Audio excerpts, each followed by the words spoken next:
Des régions, le journal des rédactions régionales de France 3. En France, une trentaine de manifestations ont aujourd'hui appelé le gouvernement espagnol à ne pas remettre en cause le droit à l'avortement. Ici à Montpellier, mais aussi à Perpignan, Paris, Lyon ou Besançon, les défenseurs de ce droit des femmes à disposer de leur corps battaient le pavé, alors que les Espagnols sont mobilisés sur le même thème dans leur pays.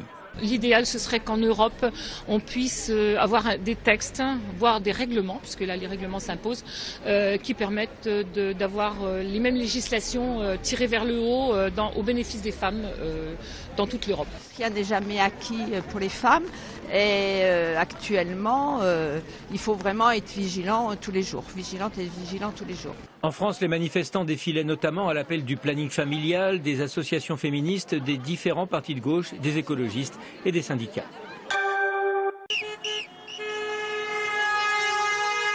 Le mouvement Emmaüs s'est fait entendre ce samedi, 60 ans jour pour jour, après le vibrant appel lancé par l'abbé Pierre durant l'hiver 50. Le mouvement Emmaüs s'est fait entendre ce samedi, 60 ans jour pour jour, après le vibrant appel lancé par l'abbé Pierre durant l'hiver 54. 45 villes ont organisé des rassemblements pour appeler une nouvelle fois à la mobilisation contre le mal logement. Je ne suis pas sûr qu'il y avait autant de demandes en 1954. C'était une sortie de guerre, de la Deuxième Guerre mondiale. Donc il y avait quand même des bonnes raisons pour qu'il y ait de la misère. Et malgré ça, elle n'était pas aussi visible. Elle n'était pas aussi visible, mais quand elle est visible, les gens faisaient quelque chose. Aujourd'hui, on la banalise. Selon les derniers chiffres de la Fondation Abbé Pierre, 3,5 millions de personnes sont en France touchées par le mal logement. Parmi elles, beaucoup de jeunes, à l'image de Geoffroy et de Gary, rencontrés à Lille. Trouver un logement dans le privé pour Gary, c'est mission impossible. Sans famille et sans travail, il vit dans ce foyer pour jeunes travailleurs depuis 2 ans. Avec 300 € pour tout revenu, être logé ici est sa seule chance. Donc voilà chez moi. J'ai dû venir en urgence ici, c'était soit ça, soit c'était la rue, parce que bon, il y a une rupture familiale, donc je ne côtoie plus les gens de ma famille, tout ça. Gary bénéficie, comme tous ces jeunes ici, d'un accompagnement personnalisé dans leur recherche d'emploi. Un tremplin pour démarrer dans la vie. Mais c'est aussi un lieu d'échange. Geoffroy était employé polyvalent au chômage depuis le mois d'août. Il vit avec une allocation de 900 €. Il faut des revenus, il faut du travail, il faut un garant. Et tout ça, c'est compliqué à avoir. Moi, j'ai la chance d'avoir les revenus. Pour l'instant, j'ai pas encore le garant. Mais je croise les doigts. La situation des jeunes dans le Nord s'est encore aggravée.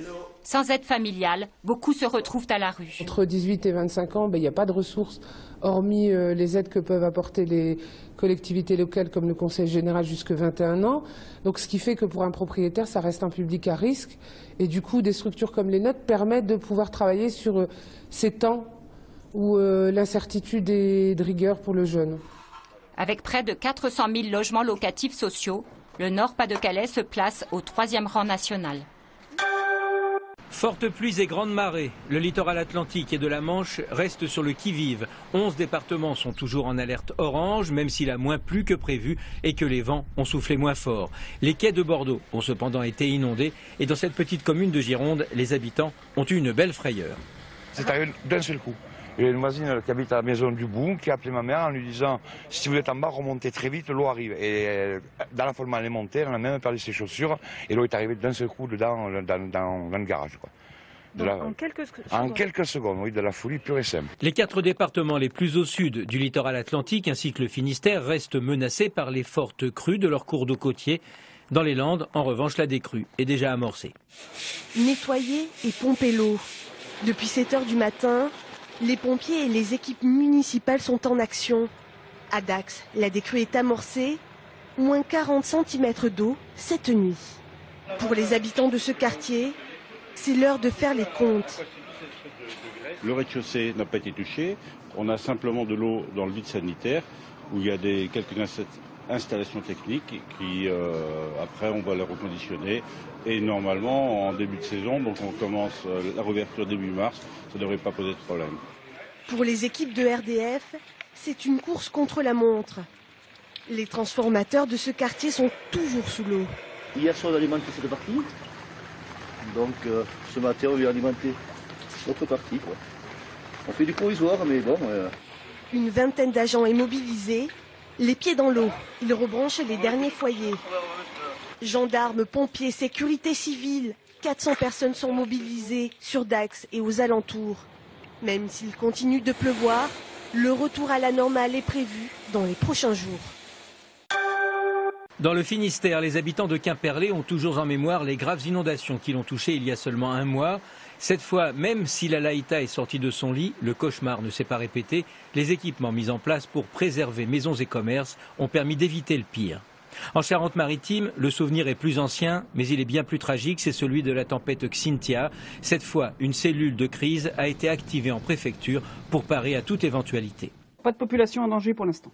Pas du tout. Voilà. Merci, monsieur le maire. 6 heures ce matin, cellule de crise de la préfecture. Ici, on suit de très près les effets de ce nouveau coup de tabac. À l'heure de la marée haute, les premières nouvelles tombent et elles sont plutôt rassurantes. On a eu des débordements, c'est évident, mais des débordements très maîtrisés, très localisés, là où on s'y attendait. Et a priori, à 7 heures, seul le secteur de Saujon est encore sous surveillance avec quelques maisons inondées, mais très localisées. Pas de dégâts donc, ni de mauvaises surprises à signaler, mais la vigilance reste de mise à quelques heures d'un nouvel épisode tempétueux, conjugué à un fort coefficient de marée, 114 attendu ce soir. L'évolution de la météo d'ici ce soir, nous essayons d'avoir des confirmations concernant l'impact de la houle. Nous redonnons les consignes et les messages qui ont été délivrés hier par la préfète. Conseil de vigilance aux promeneurs et aux riverains qui auraient la tentation d'aller en bord de mer. Il faut faire attention. Debout depuis 3 heures ce matin, le maire de Saint-Clément sur l'île de Ré peut enfin respirer. Malgré la pluie, le vent et une houle assez forte, ces digues ont tenu bon. Quand j'ai vu cette inondation arriver, j'étais très inquiet. J'avais peur que ce soit une cassure.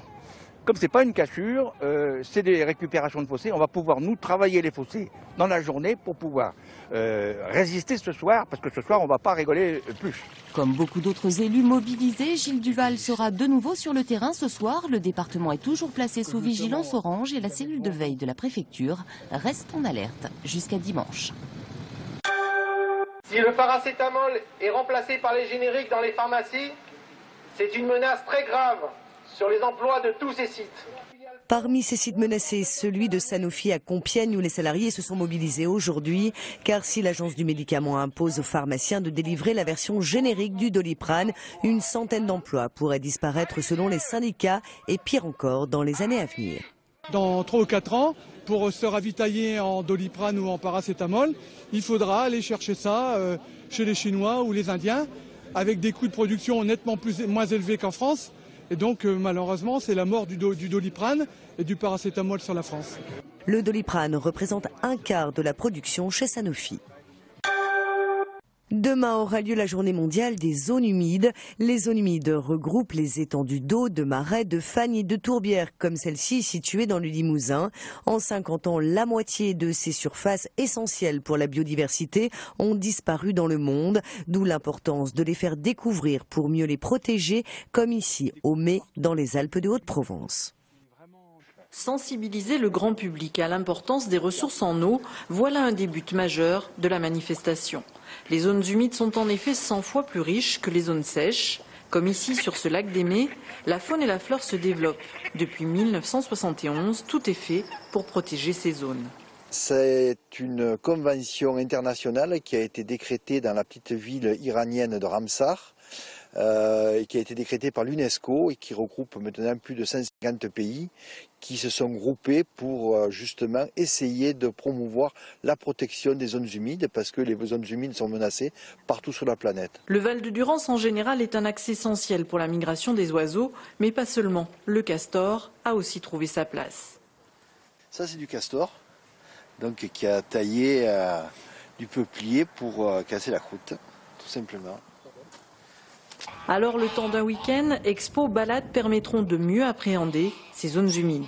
En lien avec Green & Zen, une association qui va nous montrer un petit peu tous les inconvénients de la vie moderne avec les déchets qui peuvent être laissés ici ou là. Au centre de ces journées, l'importance également de lutter contre la pollution des eaux et permettre de conserver la biodiversité de ces milieux naturels. Continuera-t-on de voir les magnifiques images tournées depuis des drones? Cette question, les professionnels de l'image se la posent alors que la législation autour de ces engins volants devient de plus en plus restrictive. En Franche-Comté, plusieurs sociétés se sont spécialisées dans ce type d'images aériennes.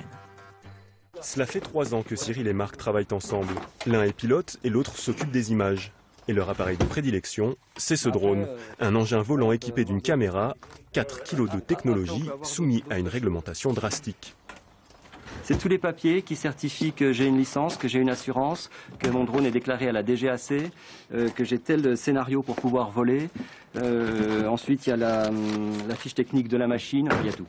Avant-hier, Cyril et 3 autres pilotes ont été convoqués par les gendarmes à cause d'un tournage à Besançon. En zone urbaine, les autorisations de vol sont obligatoires, quelles que soient les caractéristiques de l'appareil. On travaille avec des drones qui sont vraiment sécurisés, qui sont homologués par la DGAC, qui ont un tas d'électronique dedans qui permettent que le drone revient en place là où il a décollé. En cas d'avarie moteur, on a 6 moteurs, on peut le poser en catastrophe, mais on le posera, il ne tombera pas. Et on a des drones qui sont limités en distance et en altitude, alors que les drones, petits drones jouets, on va dire, ont aucune limitation. Et donc le danger, il est là aussi. Pour limiter les risques d'accident, ce sont les services de l'aviation civile et ceux de la préfecture qui examinent les demandes de vol. Et il faut déposer son dossier 1 mois avant la sortie du drone. On en est même à un point où on ne pourra plus travailler. Parce que 1 mois à l'avance, c'est impossible. Nous, moi, ce matin encore, j'ai eu une commande pour la fin de la semaine prochaine. Donc là, je suis obligé de dire non. D'accord ? Je ne peux pas dire oui. Et si je dis oui, je ne suis pas sûr d'avoir l'autorisation. En pratique, l'année dernière, 13 demandes, 13 avis favorables en 24 jours. Cela me paraît quand même assez réactif et assez efficace comme procédure.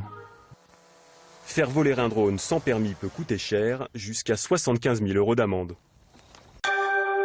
Le Festival de la BD à Angoulême en est déjà à sa 41e édition. Si le 9e art s'adresse de plus en plus à un public adulte, les enfants ne sont pas oubliés et c'est à eux justement que s'adressent les auteurs de Ernest et Rebecca. Rebecca est une petite fille et Ernest, son meilleur ami qui n'est autre que Virus. Vous avez dit bizarre. Il fallait au moins ça, garder son âme d'enfant pour imaginer une telle histoire, celle de Rebecca et Ernest, une petite fille et son compagnon de jeu, un virus. Rebecca ressemble à toutes les petites filles de 7 ans du monde, je veux dire, elle a une grande sœur qui fait une crise d'ado, et puis elle a même ses parents qui commencent à se disputer, qui divorcent. Donc elle ne comprend pas tout ça, elle se réfugie un petit peu dans son monde intérieur, et c'est là qu'elle fait la connaissance d'Ernest, donc son microbe qui va un peu qui va la soigner, qui va la guérir. C'est un petit peu comme un vaccin, sauf que lui, ses armes, c'est le rire et l'amusement.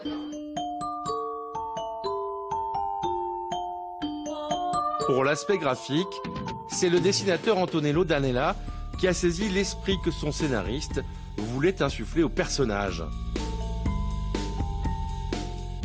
Et il s'attache avant tout, lui, venant de l'école Disney. Disney, c'est vraiment le mouvement avant tout. C'est-à-dire que le personnage soit expressif, qu'on comprenne exactement ce qu'il ressent, ce qu'il pense à l'instant T, sans même qu'on lise la bulle. L'exposition a su garder l'esprit ludique de la BD, une sorte de grande récré, promise jusqu'au 28 février au musée d'Angoulême. Enfin, entre swing et blues, Nantes vit toujours au rythme de la folle journée. Pour sa 20e édition, le festival s'est mis aux couleurs de l'Amérique, avec au programme notamment The Crossroads Quartet. Je suis Jim de St. Louis, Missouri. Comme ils le disent eux-mêmes, ce n'est pas avec leur calvitie qu'ils vont faire la fortune des garçons coiffeurs. Pourtant, sur scène, ils clament haut et fort leur amour du barbershop, un style de chant très en vogue dans les arrière-salles des salons de coiffure jusque dans les années 30. Le barbershop n'est plus joué dans les salons maintenant. C'est plutôt de la musique hip-hop qui passe. Ça se chante donc dans les salles de concert et dans les églises.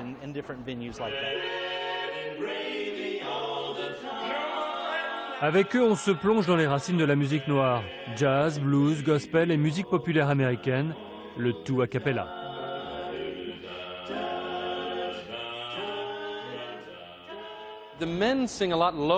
Évidemment, nous les hommes. on chante plus grave. Les femmes, elles chantent plus haut avec un son plus petit, contrairement à nous. Ces 4 gaillards en costard en imposent. Ils ont remporté des compétitions internationales de barbershop. Mais ils débarquent tout en délicatesse à la folle journée pour leur tout premier concert en France.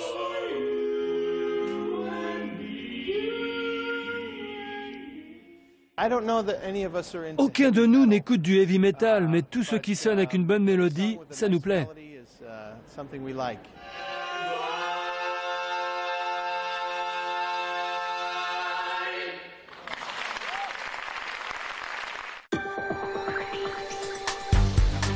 Tout de suite, votre édition des initiatives.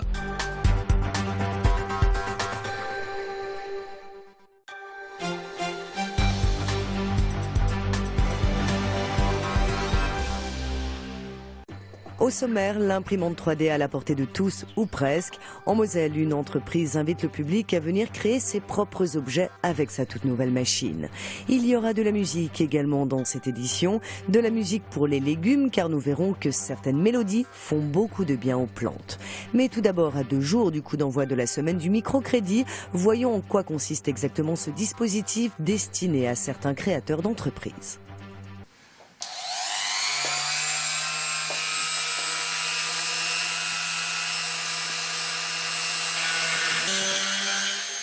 Elle essaye de faire son trou.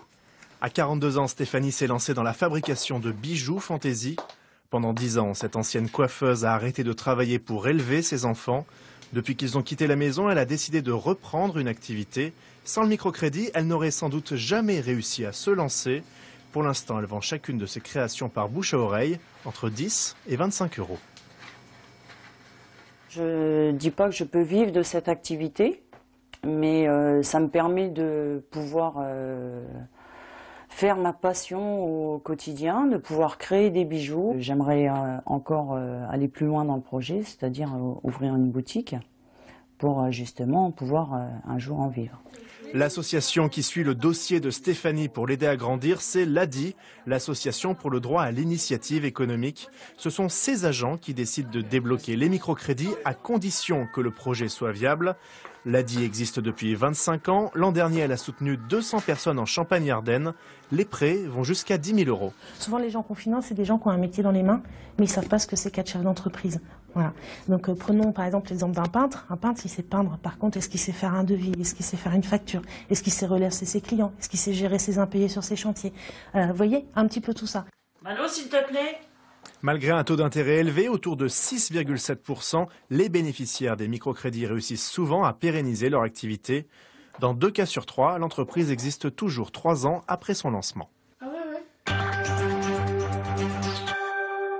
La musique bonne pour les légumes, ce n'est pas une idée farfelue, mais une technique appelée la génodique. Certains maraîchers s'en servent pour soigner les plantes et booster leur production. Nous sommes chez un grand maraîcher d'Indre-et-Loire qui produit chaque année 700 tonnes d'endives, destinées pour l'essentiel à la grande distribution. Et quand on fournit les supermarchés, il est très important de livrer un produit qui présente bien. Aujourd'hui, on a un produit qualitatif, beaucoup plus dynamique, on les sent moins sensibles à toutes les maladies auxquelles elles peuvent être exposées, parce que y a de la terre, hein, on continue à avoir de la terre, on est en agriculture, on n'est pas dans un laboratoire non plus. Hein. Et donc, j'ai des endives qui sont moins fatiguées, moins malades, beaucoup plus dynamiques. Le secret de leur forme et de leur beauté, c'est la génodique, une technique inventée par un chercheur français qui consiste à stimuler ou à inhiber la production de protéines des organismes vivants en les exposant à des sons très particuliers. Tôt le matin et tard le soir, pendant 30 minutes, ces endives écoutent une mélodie qui les rend plus vigoureuses. Pour chaque produit et chaque maladie correspond une mélodie. Ici, le procédé est aussi utilisé pour stimuler la croissance des concombres. Là, on a une première séquence qu'on va passer pendant un petit mois, un mois 5 semaines, pour accompagner le démarrage des plantules, pour les aider à bien s'enraciner, à bien croître.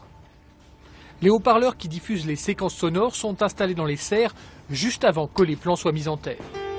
En plus de stimuler la croissance, le système avait surtout permis la saison dernière de sauver une partie de la récolte qui était attaqué par une maladie. Moi, je suis suivie par un technicien sur la lutte biologique intégrée qui vient tous les mois ou tous les mois et demi. Et juste après l'attaque, il a vu qu'effectivement les concombres étaient en train de mourir. Il est revenu 1 mois et demi plus tard à son retour de congé. Et la première question qu'il m'a posée, c'est « Tiens, vous avez replanté ?» J'ai dit « Non, c'est strictement les mêmes concombres. » Il m'a dit « Mais vous leur avez fait quoi ?» J'aurais dit « On leur a mis de la musique. » La méthode, qui reste encore confidentielle, peut laisser sceptiques les partisans de l'agriculture conventionnelle. Mais pour les convaincre, la société Génodix a un argument commercial. Les clients qui ne sont pas satisfaits du résultat sont intégralement remboursés de leur investissement.